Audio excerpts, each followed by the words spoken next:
빨리 안경에서 벗어나고 싶다 하더라도 이런 점들을 잘 숙지하셔서 신중하게 수술 받으시고 성공적인 시력 교정을 받으시면 좋겠습니다.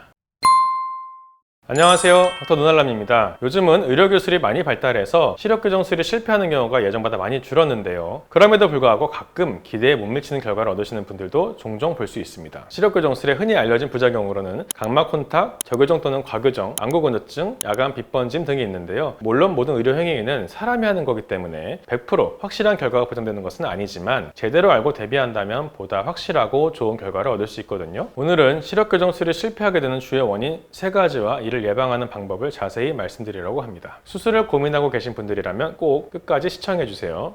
첫 번째는 이 동공이 큰 사람이 적합하지 않은 시력교정술을 받는 경우입니다. 한 환자분께서 라섹 수술을 받은 지 2년 정도 지났는데 밤만 되면 심한 빛번짐과 눈부심으로 운전을 못할 정도로 불편해하셨습니다. 검사해보니 이분은 동공 크기가 평균보다 훨씬 큰 상태였어요. 그런데 고도근시였음에도 불구하고 라섹 수술을 받으셨더라고요. 고도근시의 동공이 큰 경우에는 사실 ICL이 더 적합한 수술인데 아무래도 비용 때문에 라섹을 선택하신 것 같았습니다. 문제는 이런 경우 라섹이나 라식을 할 때 이 광학부라고 해서 레이저로 각막을 교정하는 영역을 충분히 크게 만들기 어렵다는 건데요. 그러다 보니 밤에 동공이 커졌을 때 이 광학부의 테두리에서 빛이 과도하게 굴절되면 빛번짐 증상이 나타날 수 있습니다. 안타까운 점은 일부 병원에서는 환자분들께 이런 위험성을 충분히 설명하지 않고 단순히 라섹 수술이 가능합니다 라고 말하는 경우가 있는데요. 그래서 한 곳만 가시기보다는 서너 군데 병원에 방문해서 상담받아 보시는 것도 좋은 방법입니다. 시력교정술 전에는 렌즈 며칠간 끼지 말고 오라고 하던데 그거 안 지키면 어떻게 되는 거예요? 병원마다 좀 차이는 있어요. 근데 소프트 렌즈는 보통 한 3일에서 5일, 하드 렌즈는 한 1, 2주 이상을 중단하고 오시도록 안내를 드리는데요. 그 이유는 콘택트 렌즈, 특히 하드 렌즈는 이 각막을 직접 누르면서 각막 형태를 변형시키거든요. 이 상태에서는 각막의 실제 모양과 굴절력을 정확히 측정할 수 없겠죠. 만약 렌즈 중단 기간을 충분히 갖지 않고 수술을 진행하게 되면 이 왜곡된 각막 상태를 기준으로 레이저 수술이 진행되기 때문에 수술 후 각막이 원래 모양으로 돌아오면서 심각한 난시나 굴절 이상이 발생할 수 있습니다. 만에 하나 내가 각막 확장증이 있는지 모르는 상태에서 하드 렌즈를 껴왔다고 하면 이 각막 확장증은 각막이 비정상적으로 얇아지고 돌출되는 질환인데 하드 렌즈가 이런 돌출 부위를 눌러서 일시적으로 정상으로 보이게 만들 수 있거든요. 그 상태에서 시력교정술을 받게 되면 정말 위험해집니다. 물론 대부분의 안과에서는 여러 번 검사를 하긴 하지만 이 기간을 제대로 밝히지 않고 수술을 받으면 곤란한 상황이 발생할 수 있습니다.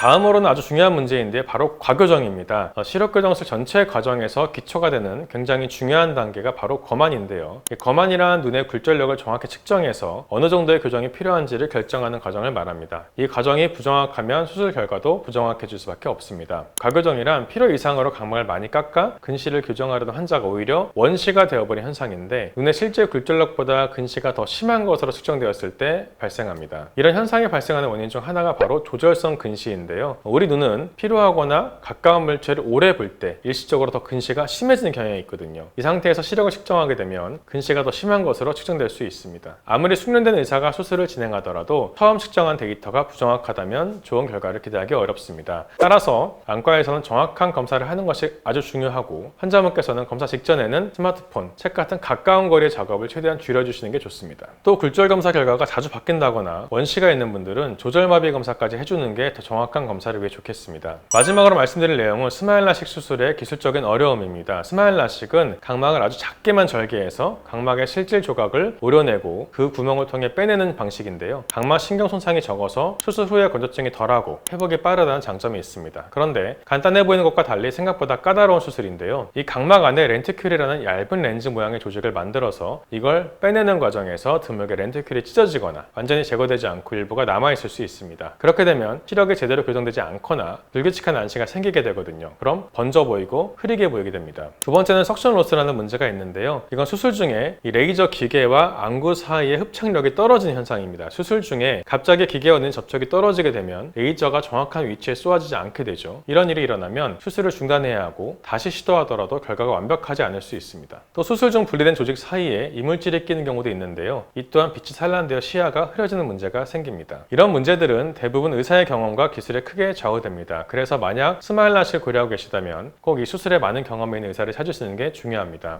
오늘은 시력교정술 부작용을 예방할 수 있는 방법에 대해 얘기를 나눠봤는데요. 빨리 안경에서 벗어나고 싶다 하더라도 이런 점들을 잘 숙지하셔서 신중하게 수술 받으시고 성공적인 시력교정을 받으시면 좋겠습니다. 궁금한 점이 있으시면 댓글로 남겨주세요. 감사합니다.